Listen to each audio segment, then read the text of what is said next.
আজকে আমাদের বাজার থেকে নিয়ে এসেছে পার্শে মাছ, বাগদা চিংড়ি আর রুই মাছ। তো বন্ধুরা দেখুন, পার্শে মাছের সাইজগুলো একদম জাম্বো সাইজের পার্শে মাছ। আসসালামু আলাইকুম, RS ব্লগ চ্যানেলের একটা নতুন ব্লগে আপনাদের সকলকে জানাই স্বাগত। তো বাগদা চিংড়ির সাইজগুলোও দেখুন, খুব বড় বড় সাইজের বাগদা চিংড়ি। মাছগুলো আজকে খুব ভালো পেয়েছে। আর রুই মাছটা বাজার থেকে কেটে নিয়ে এসেছে। তো বন্ধুরা, পার্শে মাছ আমার খুব পছন্দের মাছ, খুব প্রিয় মাছ। তো এই মাছটা আমি ঝোল করা আজকে আপনাদের দেখাবো। তো আমি কড়াইতে তেল দিয়ে দিয়েছি। তেলটা গরম হওয়ার পরে আমি কাঁচা লঙ্কা আর পেঁয়াজ পেস্ট করে রেখেছিলাম, সেটা দিয়ে দিয়েছি। একটু লাল হওয়ার পরে আদা রসুন পেস্ট দিয়ে দিচ্ছি। আদা রসুন পেস্ট দেওয়ার পরে একটু লাল হয়ে যাওয়ার পরে আবার আমি দিয়ে মশলাগুলো দিয়ে দেবো, যেমন হলুদ, লঙ্কা গুঁড়ো আর গোলমরিচের গুঁড়ো দিয়ে দিচ্ছি। লবণটা এখন দেবো না।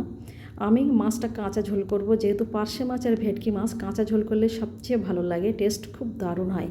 তো আমি ঝোলটা দেওয়ার আগে আমি মশলাটা কষিয়ে নিচ্ছি ভালোভাবে, তারপরে আমি ঝোল দিয়ে দেবো। আমি লবণটা এখন দিইনি, লক্ষ্য করেছেন নিশ্চয়ই।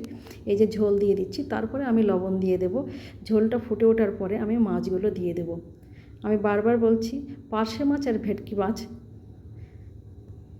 এরকম আমার মতো করে একবার ঝোল করে খেয়ে দেখবেন, অসাধারণ লাগে। এই যে ঝোল ফুটে ওঠার পরে আমি মাছগুলো দিয়ে দিলাম। মাছগুলো দেওয়ার পরে পুরো রান্না যখন কমপ্লিট হয়ে আসবে, আমি একটু জিরের গুঁড়ো দিয়ে দেব। অসাধারণ টেস্ট। এই দেখুন, রান্না কমপ্লিট হয়ে গেছে। এবার আমি বাগদা চিংড়িগুলো ঝোল করে নিয়েছি। রান্না কমপ্লিট হয়ে যাওয়ার পরে আমি সরাসরি খাওয়ার দিকে চলে যাব। আমার খুব লোভনীয় এবং সবচেয়ে প্রিয় মাছ হলো পার্শে মাছ। আমি সরাসরি চলে গেলাম খাওয়ার দিকে। আমি নিয়ে নিয়েছি 2 পিস পার্শে মাছ।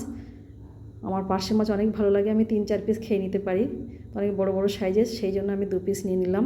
তো পার্শে মাছের এখন ডিম হয় না, ডিমওয়ালা পার্শে মাছ আরও ভালো লাগে, সেটা কার্তিক মাসের দিকে আপনারা পাবেন। এখন পার্শে মাছের পেটে সাধারণত তেল চর্বিটা বেশি হয়। দেখুন, আপনাদের দেখাচ্ছি। এই যে আমি খাওয়া শুরু করে দিয়েছি। আমার খুবই ভালো লাগে। কার কার আমার মতো পার্শে মাছ ভালো লাগে অবশ্যই কমেন্ট করে জানাবেন। এই দেখুন পেটে কতটা তেল চর্বি, দেখুন দারুণ টেস্টি, অসাধারণ, জাস্ট ওয়াও। আজকের ভিডিওটি এই পর্যন্ত। Thank you.